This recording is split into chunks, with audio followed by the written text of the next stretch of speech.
Hey, how's it going, everybody? It's Keagan here. I'm back with another video for you guys, and welcome to another edition of Keagan's Movie Reviews. And today I'm going to be talking about two movies this time, and both of these films are actually kind of similar in storyline. Well, kind of, but not really, but you might get the idea, anyways. So, anyways, today's films I'm going to be talking about are Wild at Heart and Natural Born Killers. And both of these films I've seen before, but I recently revisited both films as a double feature a couple weeks ago. So I figured, why not? Let's talk about both films in this video. So, anyways, without further ado, let's talk about Wild at Heart first. Wild at Heart is a 1990 dramedy thriller written and directed by David Lynch and starring Nicolas Cage, Laura Dern, Crispin Glover, Dianne Ladd, Isabella Rossellini, and the late Harry Dean Stanton and William Dafoe. And this film is based on a novel titled Wild at Heart, the story of Sailor and Lula, written by Barry Gifford, who Barry Gifford would later co-write the screenplay for another David Lynch film, Lost Highway, which I talked about a while ago. And Wild at Heart was released on August 17th, 1990. So this film came out the same year as the first season of Twin Peaks and the first half of the second season of Twin Peaks came out. Now, despite a lot of the boos and walkouts this movie got when it debuted at the Cannes Film Festival, it actually took home the Palme d'Or at the Cannes Film Fest that year, despite the walkouts and boos it got when it debuted at the festival, making it one of the few films in the Cannes Film Festival to ever get boos and walkouts. And I've never read the novel that this film is based on, but maybe someday I'll check it out. So let's talk about the storyline of the film, and then we'll give my initial thoughts on the film. So let's take a dive into Wild at Heart. So Wild at Heart follows the story of two lovers named Sailor and Lula, played by Nicolas Cage and Laura Dern.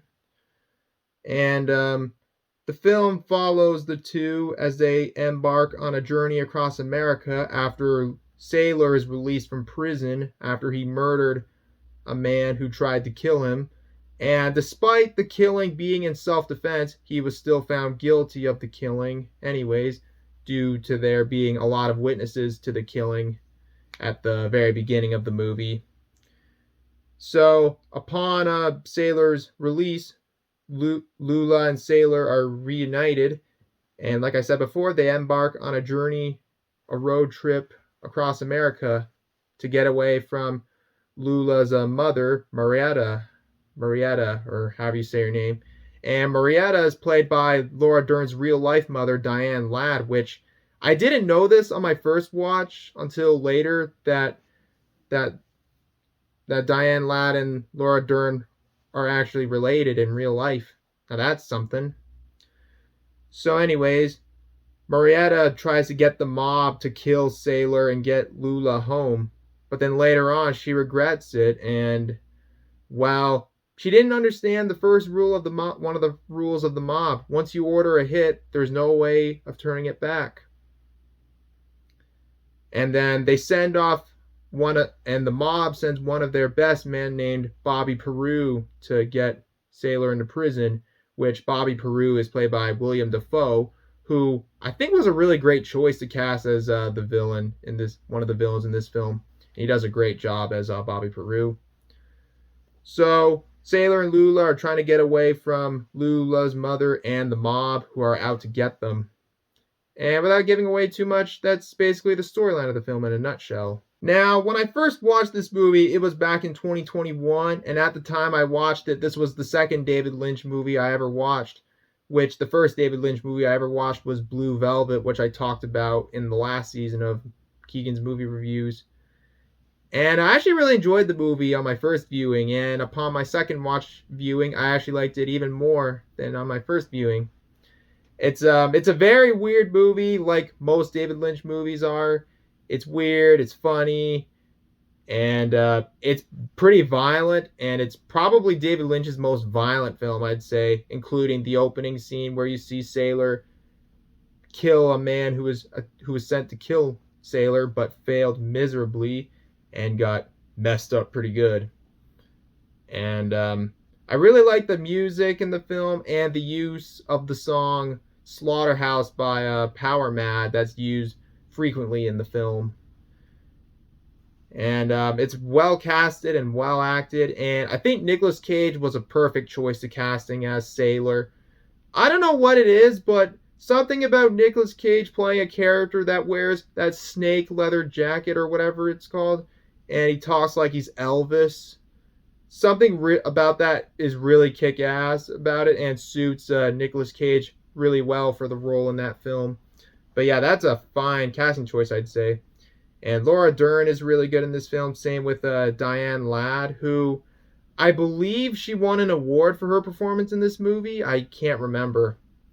But I do know for a fact that this movie took home the Palme d'Or at the Cannes Film Festival in that year when the film debuted at the film festival back in 1990. But yeah, I really, really enjoyed the film. It's definitely one of Lynch's best films, I'd say. And it's a pretty crazy movie too, and it's just a damn good movie. I really enjoyed it, and I don't really have a whole lot to say about the film, but if you haven't seen Wild at Heart, I would recommend you check it out. It's a pretty great film, and one I would definitely recommend you check out if you haven't seen it, especially if you want to get into David Lynch films. But that's all I have to say about Wild at Heart. Great movie, and I'm gonna give Wild at Heart an 8 out of 10. And now let's move on to Natural Born Killers. Natural Born Killers is a 1994 action crime thriller. The story was written by Quentin Tarantino, and the screenplay was written by David Vallos, Richard Rutowski, and Oliver Stone. And this film was directed by Oliver Stone. And this film stars Woody Harrelson, Juliette Lewis, Tommy Lee Jones, Robert Downey Jr., and Tom Sizemore. Before we continue this review, I would like to point out that unfortunately Tom Sizemore recently just passed away 2 days ago as of this video. He passed away at the age of 61 after suffering a stroke and ended up in a coma when it was later discovered that he had a brain aneurysm in his brain that was caused by the stroke. So therefore his family decided to take him off life support. So rest in peace, Tom Sizemore. So yeah, I just wanted to point that out before we continued on with this review. But let's get back to the review. And this film was released on August 26, 1994. And this film was met with a lot of controversy, but we'll talk a little bit about the controversy a little bit later. But anyways, let's talk about the story of the film. Natural Born Killers tells the story of two lovers named Mickey and Mallory Knox. Mickey is played by Woody Harrelson, and Mallory is played by Juliette Lewis. The two have had traumatic childhoods, and they decide to become serial mass murderers, killing a bunch of people in some areas and leaving at least one survivor to tell their stories to the media, to the police, and to the investigators. And despite their high body count, they become glorified by the mass media. The people don't fear them, but they rather see them as heroes and shit like that. Well, basically what happens when the media glorifies somebody despite their body count. And, well, without giving away too much, that's practically the story of the film. Now, upon the film's release back in 1994, it was met with a lot of controversy. The film was heavily criticized for its violence, which is pretty graphic to say the least. Well, let's be real, the violence in this movie is just over the top, and it's just fucking insane. And the film was also said to have believed to have inspired some real-life mass shootings as well, most notably the 1999 Columbine High School massacre. Probably the first one that comes to mind when you think of shootings that were have said to have been inspired by natural born killers. And I'll just say that I think the film does a pretty good job on the social commentary on violence and the mass media's coverage of whenever some mass violence happens. You know what I'm saying? But other than some of the controversy, I think it's a very well-made film and a very well-acted film. It's surreal. It's very gory. It's very violent. And it's not a film for everybody. Well, it's definitely not a film for everybody. You'll either like it or you hate it. But to me, I really, really love this movie. It's crazy as hell. It's weird. It's just, it's fucking crazy, man. Like, holy shit. But all the controversy aside, I don't believe this movie will make anybody violent. Well, it's kind of the same shit with violent video games. People don't become violent after they play violent video games.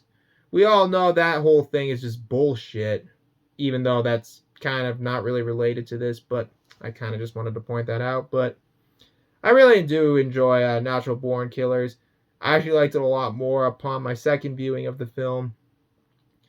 But it's a pretty crazy movie. It's pretty gory. It's very violent. It's probably one of the most violent movies ever made, I'd say for sure. And it's definitely one of Oliver Stone's best movies, I'd say. Although I haven't really seen too many of Oliver Stone's movies. The only movies from Oliver Stone that I've seen are this film and Snowden. I know, I do gotta check out some of his other movies like JFK, Platoon, and all that. I'll check out his other movies someday.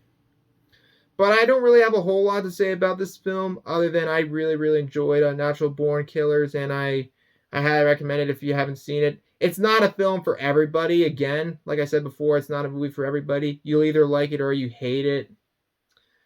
But to me, I really, really enjoyed this film. It's crazy as hell, and I love it. But anyways, that's all I really have to say. So I'm giving Natural Born Killers a 9 out of 10. And that's going to be it for this review. So yeah, so that's going to be it for today's video. And thank you guys for watching this video. If you enjoyed this video, as always, feel free to leave a like, leave a comment below, subscribe for more videos like this, turn on notifications, share the video with your friends, family, or whoever.